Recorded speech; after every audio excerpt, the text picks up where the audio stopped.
Olá, você está no AgroMais, o seu canal 24 horas de agroinformação. Começa agora o Frutas SA. E no programa de hoje nós vamos falar sobre uma frutinha que tem um gosto muito característico e é extraído da planta típica e símbolo do cerrado brasileiro, o pequizeiro. Portanto, estamos falando do piqui. E para conversar com a gente sobre este assunto, nós convidamos para o programa de hoje a Helenice Gonçalves, ela que é pesquisadora da Embrapa Cerrados, que está aqui conosco. Helenice, prazer em recebê-la. Muito obrigado aí pela participação, pela sua atenção aqui no nosso programa. Eu que agradeço o convite, Leandro. Helenice, eu falei que é um gostinho muito peculiar. Eu confesso para você, eu vim morar em Brasília há 33 anos atrás. Quando eu cheguei aqui lá do Rio Grande do Sul, eu sequer sabia o que era piqui. Fiquei muito curioso para saber, quando comi, achei que era um gostinho bem particular. Eu, por exemplo, amo, adoro. A gente sabe que ele é muito consumido aqui no Centro-Oeste, principalmente pelos mineiros, brasileiros, goianos, tocantinenses. Você vê potencial nessa fruta para que a gente, de fato, consiga fazer com que ela ganhe o paladar Brasil afora? Eu creio que sim. Tudo é uma questão de costume e de hábito, né? E se a gente se permitir conhecer novos sabores. Eu acredito que todos que se possibilitem consumir essa fruta bem preparada, um prato com outro ingrediente, como arroz, com frango, com uma outra carne, como uma costela, uma carne cozida, para diluir um pouco do sabor nesse primeiro momento, ele vai conquistando o paladar aos poucos. E sim, ele pode se expandir para as outras regiões do país. Basta a gente se permitir tirar um pouco do preconceito. A gente está falando do preconceito em relação ao sabor, porque ele é de fato um sabor desconhecido, ele imprime uma personalidade muito característica ao alimento. Quando se faz, por exemplo, a galinhada com piqui, é uma coisa maravilhosa. Agora ele tem um detalhe que mais me chamava a atenção, que ele é cheio de espinhos. E eu me lembro que as pessoas diziam, não morda, apenas raspe ele com a boca. Então me conta se a característica da fruta, o fato dela ter espinhos, por exemplo, é um dificultador para que ela seja introduzida na dieta do brasileiro. A questão do espinho é mais uma questão cultural e alarmista, né? Eu acho que a gente tem que tomar muito cuidado quando for comer, né? Ao roer a polpa, ou então tirar com uma colher, raspar com uma faca, e ter atenção a não morder profundamente para não realmente destacar o espinho. Alguns frutos, dependendo, o espinho ele é mais exposto ou menos exposto, dependendo da quantidade de polpa. Então, sempre tomar cuidado quando a gente vai conhecer uma coisa nova, né? Como qualquer outro alimento.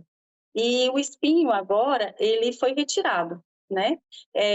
A maioria dos frutos ainda contém o espinho. Mas sempre quando a gente vai comer algo novo, por exemplo, um fruto do mar também, sempre ter esse cuidado. Então, ao roer o pequi, né, tradicionalmente para nós aqui na região, a gente é ensinado desde criança a sempre ir com uma parcimônia, né? E também agora tem a polpa, tem ele roletado, já é comercializado assim. Então, para quem tem um receio, a gente sugere começar pela polpa do fruto ou pelo roleto, né? Que é a polpa já destacada. Você falou, bom, a gente tirou o espinho. Como é que foi feito isso? Na verdade, nós não tiramos, a natureza proporcionou isso para nós, né? Foi uma mutação na natureza, identificada por um produtor em Cocalinho, no Mato Grosso.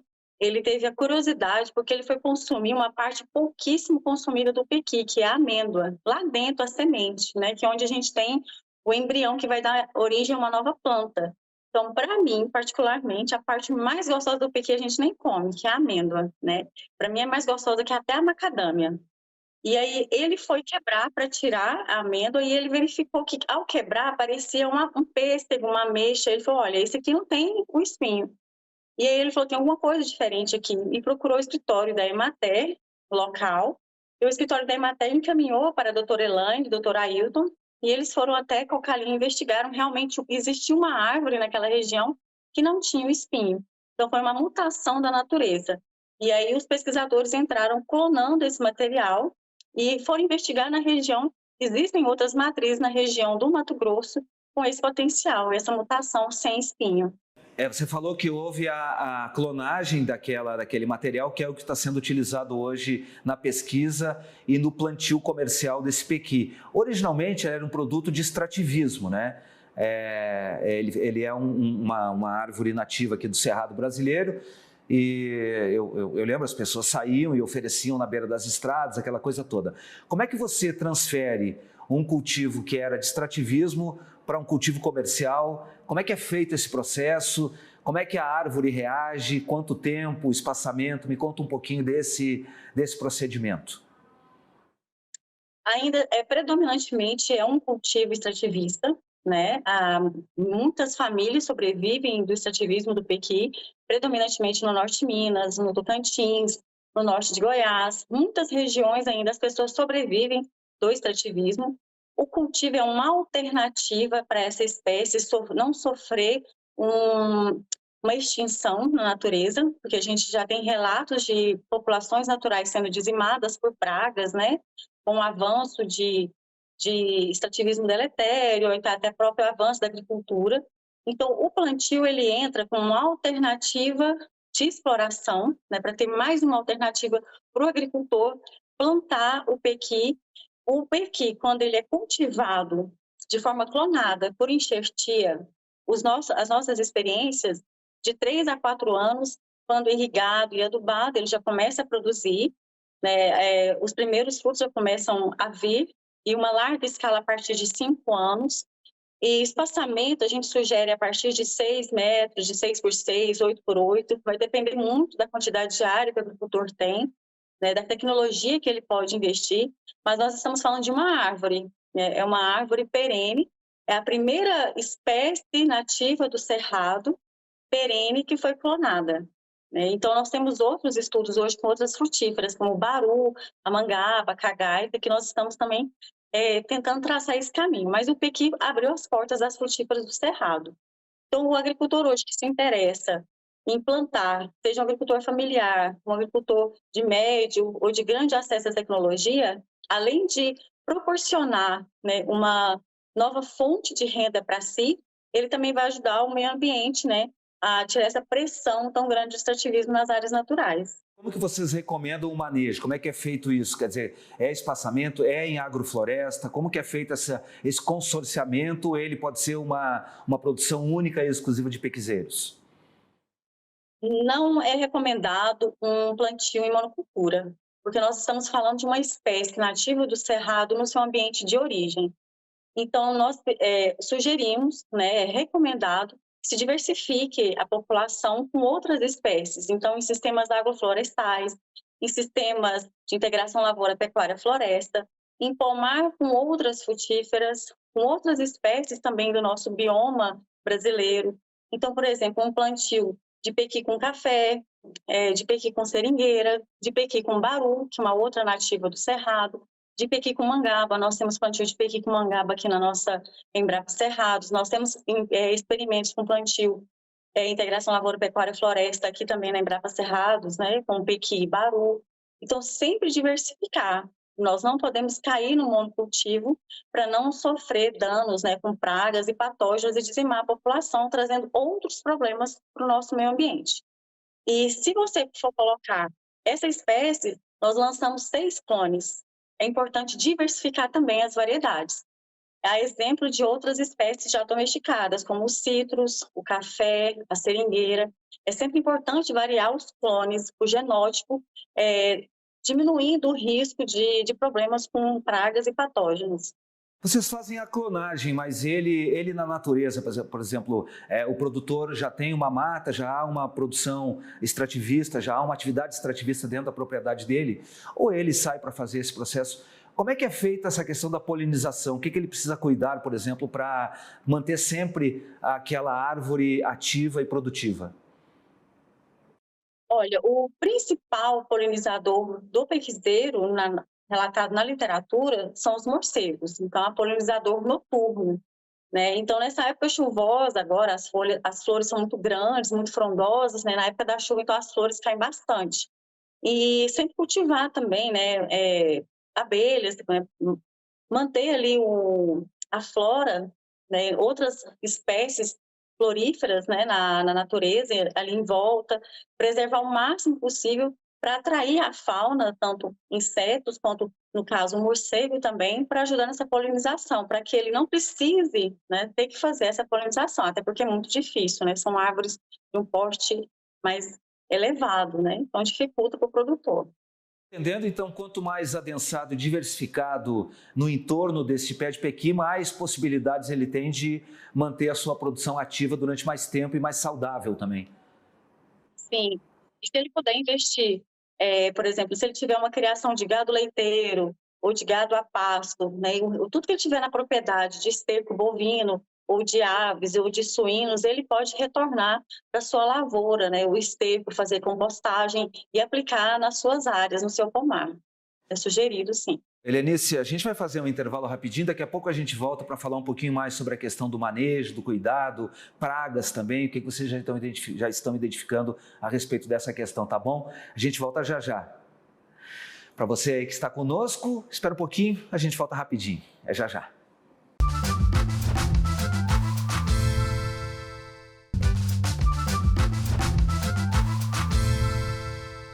Nós voltamos com o segundo bloco do Frutas SA e no programa de hoje estamos falando sobre o pequi. Para conversar com a gente sobre este assunto, estamos recebendo a Helenice Gonçalves, ela que é pesquisadora da Embrapa Cerrados, que está aqui conosco.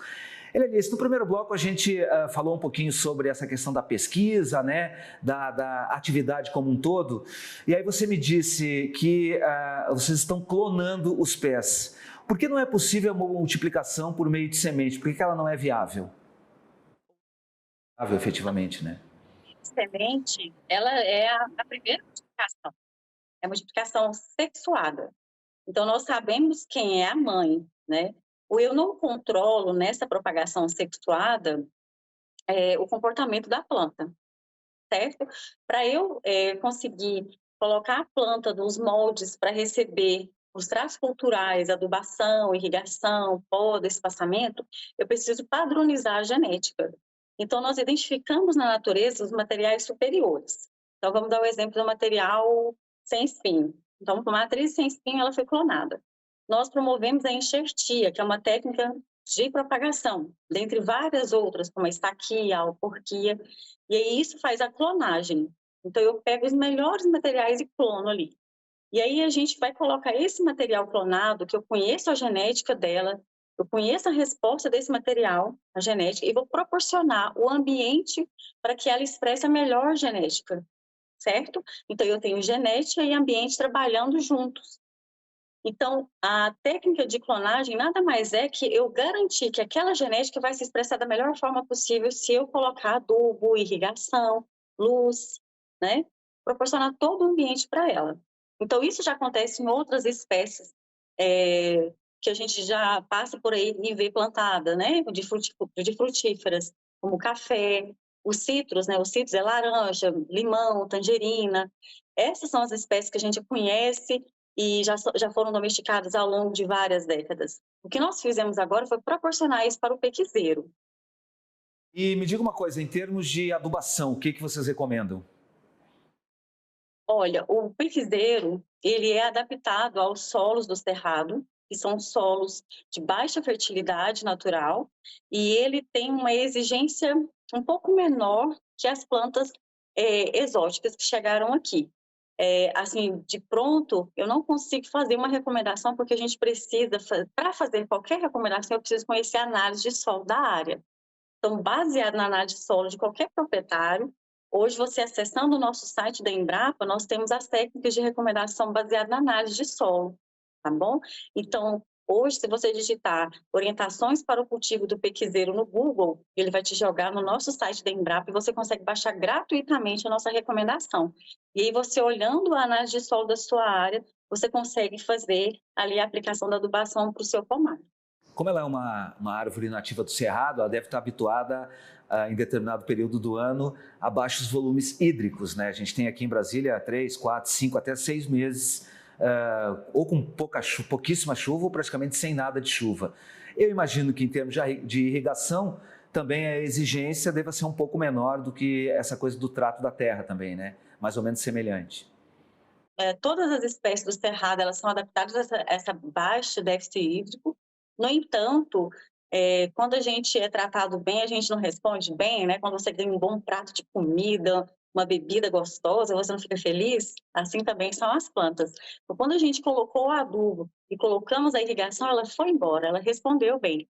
Mas tem um limite, né? Ela não gosta de solos encharcados, né? As plantas do cerrado, nenhuma, ela responde a solos encharcados, exceto o buriti que está lá, né, na vereda. Então, o pequi, o baru, a cagá e tamangá, eles gostam de solos bem drenados. Você fornecendo a água, ele absorve melhor os nutrientes, o adubo, o esterco, o calcário, e vai embora na produção, tá? Mas tudo isso de acordo com a textura do seu solo. Então, solos mais arenosos, você vai drenar mais, então você coloca mais água. Solos mais argilosos, vai reter mais água, então a gente coloca menos água. Então, isso também depende da condição de solo de cada propriedade. De espaçamento, como é que vocês trabalham isso? O espaçamento, como eu falei, ela é uma árvore ainda, né? Apesar da gente, com a estaquia, ou desculpa, com a enxertia ter reduzido o porte, ela ainda abre muito a copa, é uma árvore frutífera. Então, o espaçamento é de 6 por 6 metros, né? De 6 por 8 metros, de 8 por 8 metros, porque ela realmente ela vai crescer e vai abrir copa. Abrindo copa, ela vai produzir ramos frutíferos que no produto final é fruto, né? É isso que o produtor vai comercializar. E ela precisa de luminosidade para produzir frutos. Então, ela precisa de alta incidência solar, né, para produzir fotossíntese para encher esses frutos. Então, espaçamentos a partir de 6 metros, 7, 8 metros. Você falou, vocês não recomendam a monocultura, mas também não recomendam um adensamento que seja prejudicial em termos de sombra para esta planta, né? Não pode adensar, porque senão vai ficar uma planta raquítica e o produto final dessa planta é o fruto, não é a madeira, né? É uma planta que vai ser frutífera, vai produzir o fruto. Se a gente adensar muito, ela não vai ramificar e não vai produzir frutos. E aí o produtor vai ter perdas econômicas.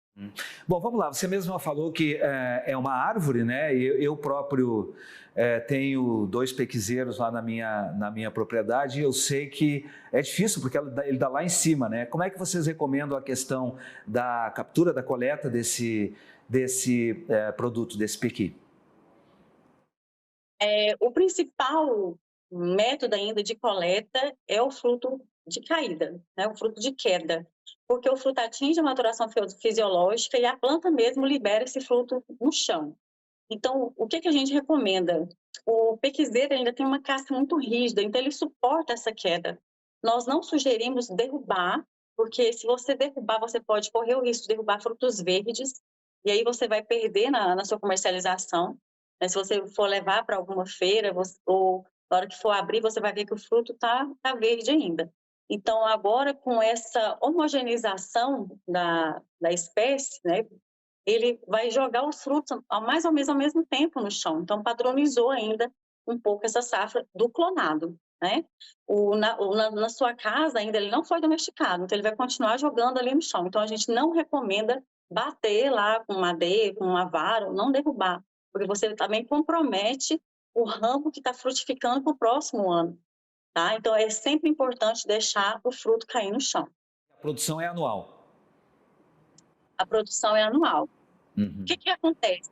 São árvores frutíferas, como toda planta perene, acontece uma oscilação de safra. Então, a planta perene tem ano que ela produz aquele boom, né? É uma super safra, no outro ano ela diminui um pouco, né? Por isso que a adubação, a irrigação, ela vem para ajudar a planta a manter ali, diminuir um pouco essa bienalidade da safra, tá? Mas isso acontece com todas as plantas perenes. Eu já vi 2 comportamentos na natureza do fruto do pequizeiro. Um é o fruto inteiro, que ele despenca e cai, que eu acho que deve ser o procedimento normal. E já vi também em mais de uma situação, ele abre e espelha o pequi. Não é o fruto inteiro que cai, apenas a parte interna, não é o bulbo que cai, né, com o pequizeiro dentro. Esse é um comportamento normal ou é uma anomalia do processo? É um comportamento normal das plantas que ainda não passaram por domesticação, é um comportamento normal do pequizeiro.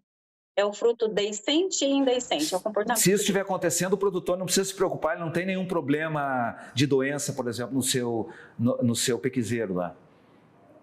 Não tem. Acontece que esse material, por exemplo, ele não entrou na linha do processo de domesticação da espécie. Esse comportamento tem que ser retirado. Se você concorda comigo, se eu estou plantando lá no Tocantins e estou mandando para Goiás, ele não pode abrir a casca, porque a melhor forma ainda de preservar o putame, o caroço, é dentro da casca. A melhor forma de transportar. Quando ele abre e cai no chão, eu tenho que, na propriedade mesmo, já processar esse fruto, tá? Por questões de higiene, de boas práticas de pós-colheita. Então, esse fruto, quando ele se abre, a casca ela não vai protegê-lo, né? Então, quando cai no chão, aí tem contaminação pelo solo, por formigas, né? Por sujeiras ali do chão. Então, dificulta um pouco o consumo, principalmente quando o produtor quer comercializar a longas distâncias. Lá no primeiro bloco você falou uma coisa que me chamou a atenção, que foi o fato de que nós não consumimos aquilo que ele tem, talvez de mais essencial, talvez de mais saboroso, que é justamente a amêndoa. Eu nem conhecia, inclusive nunca comi a amêndoa do pequi. Então o que a gente está falando aí é de um mercado que na verdade ainda é desconhecido, que está para ser explorado. É importante esse tipo de conversa que nós estamos tendo, Leandro, porque no núcleo do Pequi, em Minas Gerais, tem um trabalho interessante que chama Economia Invisível, né? O nosso apelo é para que o governo conheça, a população conheça os frutos do cerrado, né? E conhecendo, a gente consiga divulgá-lo, tal como o açaí, o cupuaçu, a castanha do Pará, a castanha de caju, e os produtores recebam a remuneração por isso. A castanha do Pequi, na minha opinião, ela é imbatível. Assim, é muito saborosa e ela está ali dentro, é difícil retirar. Em algumas cooperativas o pessoal comercializa, então você imagina o quanto é difícil para as senhoras, né? A maioria das pessoas que retiram são mulheres de comunidades extrativistas que quebram o fruto para tirar a amêndoa ali de dentro e torram e vendem ela salgada, né? Então, quando você passar na beira das estradas ou então for em alguma central do cerrado, procurem a amêndoa do Pequi e experimentem. É maravilhosa, ela é macia, ela é palatável, ela salgadinha como petisco é maravilhosa. E são coisas muito desconhecidas por nós brasileiros ainda, né? Então, nós temos muitos potenciais a serem explorados da nossa flora, né, como um todo. Helenice, eu estava vendo aqui que a pesquisa ela começou ainda no início, com o Pequi, né, claro, começou ainda no início dos anos de 1990. E a gente sabe que a Embrapa ela trabalha com a pesquisa aplicada, quer dizer, ela tem que ter resultados. Como eu falei anteriormente, se a gente for, por exemplo, perguntar para algumas pessoas no sul do Brasil, elas não vão saber nem do que se trata o Pequi. Mesmo tendo iniciado essa pesquisa lá em 90, ainda não há uma difusão de modo que a gente conheça esse produto e que se possa, por exemplo, exportá-lo para outros estados, né? Um grande potencial que a gente tem para poder levar ela para os estados do sul ou outras regiões. Eu falo do sul porque é menos conhecido o Pequi lá no sul do Brasil. E aí eu te pergunto, dentro dessa perspectiva de uma aplicação da pesquisa no sentido de trazer resultado para o produtor, você enxerga isso a curto prazo? Eu conheço várias pessoas do sul que consomem o pequi, né? Nós temos colegas pesquisadores da Embrapa que circularam por aqui, que consomem, né? Que estão morando lá hoje e que levaram essa informação. Mas, como eu te falei, a grande questão hoje é essa colaboração, né? De vocês, da mídia, do governo, de nós, da pesquisa e principalmente da população, quebrar esse estigma em relação a experimentar novos sabores. Nós estamos com eu vou te dizer o que é que eu penso. Nós estamos com uma população crescente mundial e que nós precisamos alimentar essa população e que essas frutas, esses novos sabores, vêm para romper essa barreira, né? Para complementar e ampliar essa variedade de produtos alimentícios. Não tenha dúvida, Helenice, esse é um sabor bem brasileiro. Eu acho que a gente pode, inclusive, usar muito marketing para isso, porque eu tenho certeza absoluta que esse produto vai fazer muito sucesso, faz muito sucesso em quem o consome e vai fazer muito mais sucesso ainda se nós soubermos explorá-lo comercialmente, porque realmente é a característica, é a cara do Centro-Oeste brasileiro. Helenice, infelizmente o nosso tempo já está esgotado. Parabéns pela pesquisa que vocês desenvolvem aí na Embrapa Cerrados e a gente com certeza volta a falar sobre esse assunto. Eu agradeço e estamos sempre à disposição. Se você não consumiu o Pequi, procure porque ele é realmente maravilhoso. Para você que está conosco, muito obrigado pela atenção, pela gentileza e a gente se vê, hein? Até lá. Tchau, tchau.